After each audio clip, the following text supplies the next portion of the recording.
السلام علیکم۔ بات ہم نے نفس کی تو جب ہم نفس کی یعنی کہ کتاب نفسیات کی بات کر رہے تھے، قرآن شریف کی بات کر رہے تھے کہ کس طریقے سے ہم اپنے نفس کو ادنیٰ مقام سے اعلیٰ مقام پر لے کے جائیں، تو میں نے ذکر کیا تھا پہلی بار ہی کہ اللہ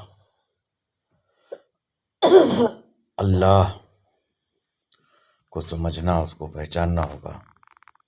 تو سوال اٹھ سکتا ہے اللہ کہاں ہے؟ ہم لوگ کرتے ہیں سوال اللہ کہاں ہے۔ تمام ملحد، تمام ناستک سوال کرتے ہیں کہ کہاں ہے اللہ، کہاں ہے گاڈ، کہاں ہے ایشور، کہاں ہے خدا۔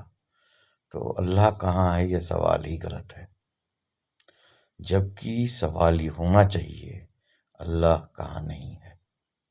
کچھ لوگ کہتے ہیں بھائی مولاناؤں کی بڑی بڑی قسمیں ہیں، ہم تو بڑے چھوٹے سے آدمی کہتے ہیں اللہ غیب میں ہے، اللہ غیب میں ہے۔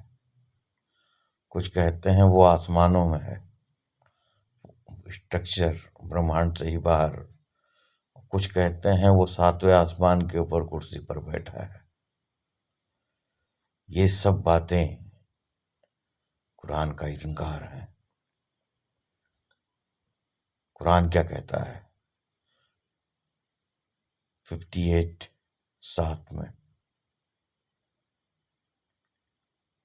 سورہ مجادلہ، اور وہ تمہارے ساتھ ہے جہاں بھی تم ہو۔ پھر وہ کہتا ہے 50:16 میں سورہ کاف، ہم انسان کی رگ سے بھی زیادہ قریب ہیں۔ پھر وہ کہتا ہے 57:3 میں وہی پہلا، وہی آخری، وہی ظاہر اور وہی باطن ہے۔ جو بھی ظاہر ہے وہ وہی ہے۔ پھر کہتا ہے 17:44 میں سورہ اسراء، ہر چیز اس کی تسبیح کر رہی ہے مگر تم ان کی تسبیح کو نہیں سمجھتے۔ تو پھر اللہ کو کسی ایک جگہ قید کیسے کیا جا سکتا ہے؟ اللہ کو کسی ایک جگہ کیسے روکا جا سکتا ہے؟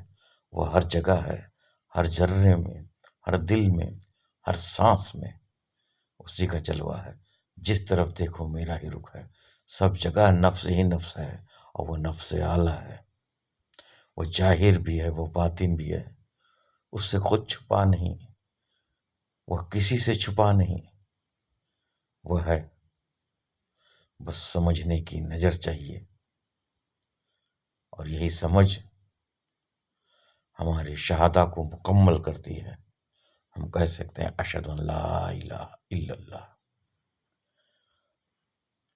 جس کو اللہ توفیق دے، جو اس راز کو سمجھ پائے، جس کو محسوس کر پائے کہ تم جہاں ہو وہیں اللہ ہے، وہ ہمیشہ تمہارے ساتھ ہے۔ میں تمہارے نفسوں میں ہوں، کیا تم دیکھتے نہیں؟ تو اللہ ہم سب کو توفیق دے کہ ہم اس کی پہچان کر سکیں، اس کی پہچان کر سکیں۔